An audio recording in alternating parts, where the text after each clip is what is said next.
Tip number 1, measure on the stitch line.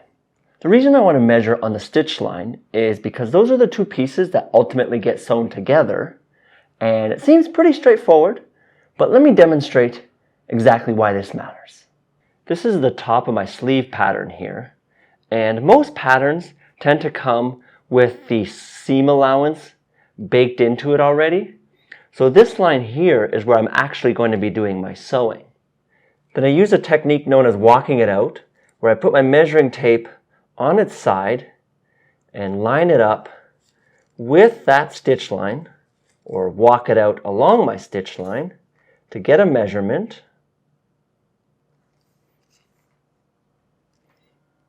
Which in my case ends up being about 17.5. If I walk it out along the very outside perimeter,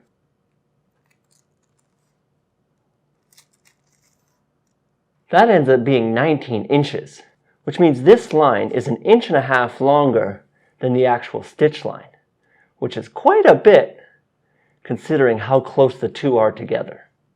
Now for the sleeve hole, this time that outside perimeter is actually going to be smaller than the actual stitch line. So you see how the two could be really out of whack if we just measured the outside and not the stitch line? But also, there's a seam here, which means I actually need to overlap where the seams are going to match up.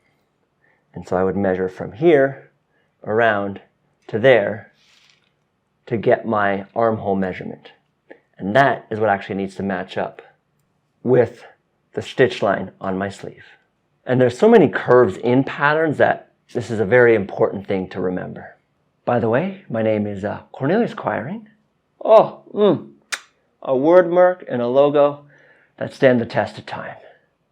Shout out to designer Corn. You're good at what you do, bud. Am I complimenting myself? Tip number 2, how to use a French curve. The way to use a French curve is that there's a whole series of different curves on it, and I essentially patch together these different curve amounts as I need for the shape that I want to create. So let me do an example to hopefully make sense of that. Like let's say I want to create a bit of an S shape. What I'm going to do is I find my first bit of curve that I want, and maybe I want this to be a little bit looser, something like this, and I'm kind of patching it together again because it's getting too tight here. So I bring it around, and then I bring it around again until I get there. And then perhaps I want the second bit of my S to be tight. So I'm going to go ahead and flip that over and find out where it roughly matches up here so that it's a nice smooth transition. And then I go around and then I do my tighter S curve like that. And voila, I've got myself a curve. Say for example, I have a series of markings that I've made for myself. I can use the French curve to find areas where that roughly matches up, and then I go ahead and draw it in. Again, I want it to be as smooth as possible, transitioning from one to the other. And that just means a case of sort of playing around until I get it where I need to be. Interesting. Okay, for this one, maybe I go like that, there like so.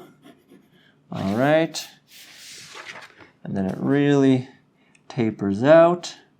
So maybe more like that. All right. And then finally there. Okay. There's a couple rough patches here, which I'm then going to go in and just smooth out by hand. So it's more of a gradual transition, like so. What I also like about this ruler is that a lot of these curves represent curves that we commonly see on garments. For example, I've got myself a shoulder here, and that's where the sleeve hole is. which is commonly in this general area here. So I just line that up in the right spot, bring in my curve, and then find the second spot on the ruler, roughly where that matches. Bring the line up, and voila, I've got my sleeve curve. Or, for example, the neck hole here, that's going to commonly be found on this part of the ruler somewhere. And boom, I've got myself a nice curve for the neck. Finally, this shallow curve on the side here represents what the hips often look like on a pair of pants, or definitely a skirt of some sort. In my Introduction to Pattern Drafting course, I also discuss how to use this L-shaped ruler and this here seam gauge, available, that URL right there. French curves also come in all different shapes and sizes, and you can buy packs of these rulers so you have every curve option available to you. Tip number 3, building off a block. A block is a basic template piece that I can then use as the starting point for any kind of garment I want. And the beauty of a block is that once I've created it based on my own measurements, I never have to start from scratch with another garment ever again. At Indian Corn, I'm going to need you to whip up some graphics here and show that like a top block is basically the front and back panel and sleeve of a shirt. Basically, it looks like a t-shirt pattern. And then a pant block is the bottom pants. So we have a front piece and a back piece, which of course we can mirror for the other leg.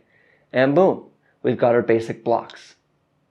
Wouldn't you know it, I just so happened to launch my pant block course, available at that URL right there. Editing Corn, has this video been one giant marketing campaign for my various offerings? Now, we wouldn't be that sinister, would we? I mean, there's great information available here as well, so win-win, right? Say, for example, I want to make myself a pair of wide-legged pants. Well, I just take that template, flare out the legs, and boom.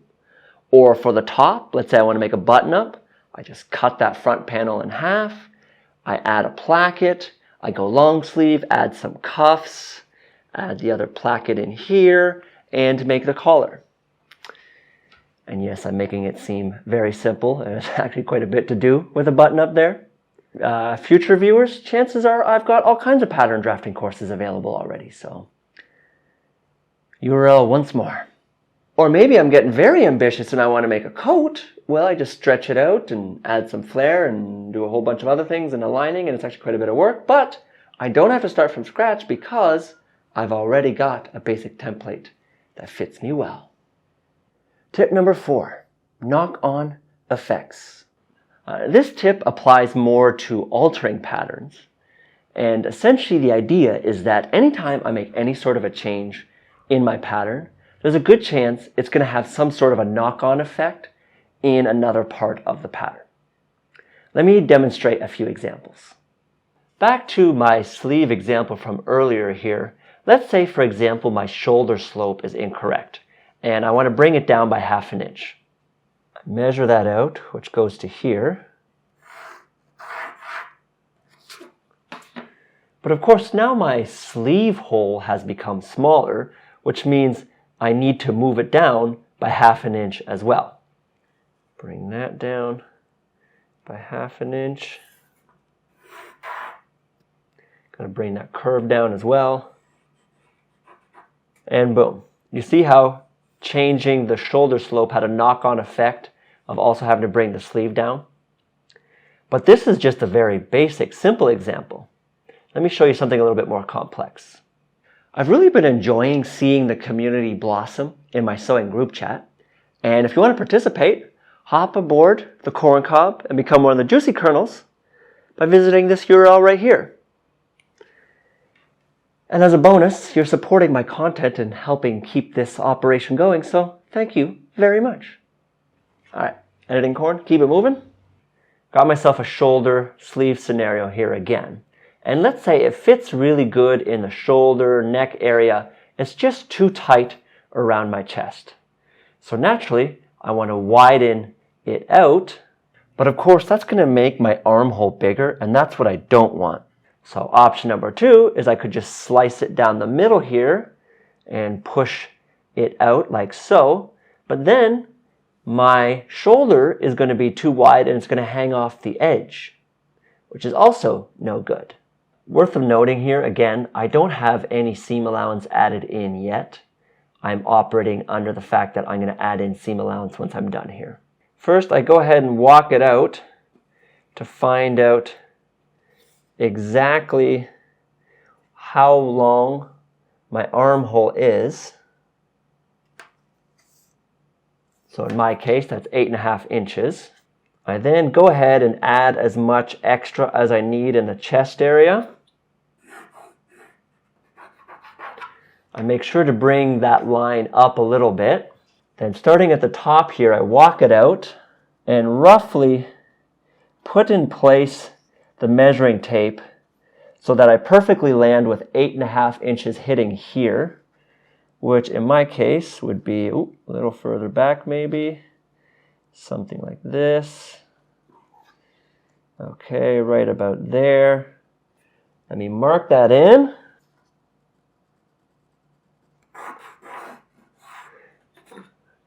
Drawing that new line. Find the curve on my French curve that roughly matches with where I want it to be. I walk it out one more time to confirm it's still that 8.5 inches. Nope, not quite it. I need to go a bit lower. Okay, about there.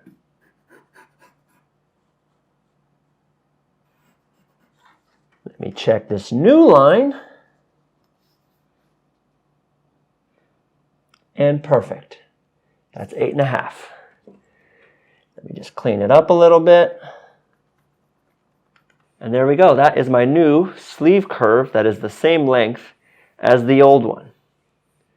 Mind you, this is a bit of an extreme example here. I don't think I would ever be doing quite as much on my sleeve hole, but I hope that helps demonstrate what kind of effect changing just one thing can have on another part of the pattern. From here, I can now go ahead and add my seam allowance around the outside and try my new pattern. Why not join my newsletter? It's a great way of staying in touch without having to depend on YouTube's algorithm. And finally, tip number 5, truing up a seam. If you're anything like me, chances are you're doing multiple rounds of edits on your pattern pieces until you get them fitting just how you want. I tape on a little piece of paper here, then I cut some away, then add some back in, and it becomes a bit of a garbled mess. And the reality is that the bits that get sewn together aren't always exactly quite the measurements that they need to be. And so what we have to do is known as truing up our seams. In more simpler terms, what that means is we need to adjust our pattern pieces so that the bits that are sewn together along the stitch line are the exact same length. I've gone ahead and copied over that yoke piece just so I have a clean version to work off of. I've also drawn in my stitch line, and I'm going to true up this seam here that connects to the bottom panel, and I'm going to walk it out to figure out what that measurement is. And that measurement ends up being 17.5 inches. I've done the same thing for the panel that attaches underneath. And there's also a 2-inch pleat here. So I basically need it to be the same length plus 2 inches. Once again, I walk it out. So in my case, this ends up being 19 inches. So in my case, this piece ends up being a 1/2 inch too short. And to reduce altering the shape of the pattern too much, I'm going to add half that amount to the smaller piece, which happens to be this one, and then I'm going to subtract half that amount from the yoke, which happens to be the bigger piece. In my case, that means I add a 1/4 inch to this piece here and subtract a 1/4 inch from my yoke. Now I'm going to do it equally on both sides, so half of a 1/4 is 1/8 and 1/8. So I basically need to bring this out by 1/8 of an inch on each side.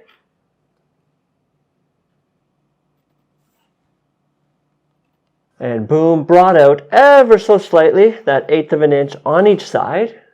And then I bring the yoke pieces in by 1/8 of an inch on each side.